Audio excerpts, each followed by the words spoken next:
ਇਹ ਜਿਹੜੇ ਸੋਗ ਮਨਾ ਰਹੇ ਨੇ ਡੈਂਕੀ 'ਚ ਡੁੱਬਣ ਵਾਲਿਆਂ ਭਰਾਵਾਂ ਦਾ ਸਪੈਸ਼ਲ ਵੀਡੀਓ ਉਹਨਾਂ ਲਈ ਆ। ਸਮਝਦਾਰ ਬੰਦੇ ਕਮੈਂਟ ਵੀ ਕਰਨ।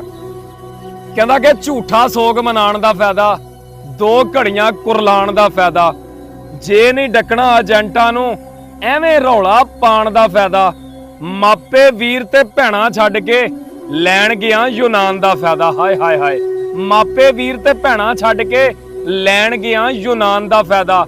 ਉਹ ਮਰਨ ਵਾਲੇ ਨੂੰ ਕਿਹੜਾ ਪੁੱਛੇ ਕੀ ਹੋਇਆ ਮਰ ਜਾਣ ਦਾ ਫਾਇਦਾ। ਉਹ ਜਿਸ ਦੀ ਮੰਨੀ ਜਾਣੀ ਨਹੀਂ ਐਸੀ ਪਾਰਲੀਮਾਨ ਦਾ ਫਾਇਦਾ। ਦੱਸੋ ਯਾਰ, ਜਿਸ ਦੀ ਮੰਨੀ ਜਾਣੀ ਨਹੀਂ ਐਸੀ ਪਾਰਲੀਮਾਨ ਦਾ ਫਾਇਦਾ। 300 ਲਾਸ਼ਾਂ ਵਿਹੜੇ ਪਈਆਂ, ਦੱਸੋ ਡੌਂਕੀ ਲਾਣ ਦਾ ਫਾਇਦਾ। ਹਾਏ ਹਾਏ ਹਾਏ, 300 ਲਾਸ਼ਾਂ ਵਿਹੜੇ ਪਈਆਂ, ਦੱਸੋ ਡੌਂਕੀ ਲਾਣ ਦਾ ਫਾਇਦਾ। ਯਾਰ ਹਕੀਮਾ ਕੋਈ ਤੇ ਸੋਚੇ, ਰੋਂਦੇ ਪਾਕਿਸਤਾਨ ਦਾ ਫਾਇਦਾ, ਉਹ ਰੋਂਦੇ ਪਾਕਿਸਤਾਨ ਦਾ ਫਾਇਦਾ।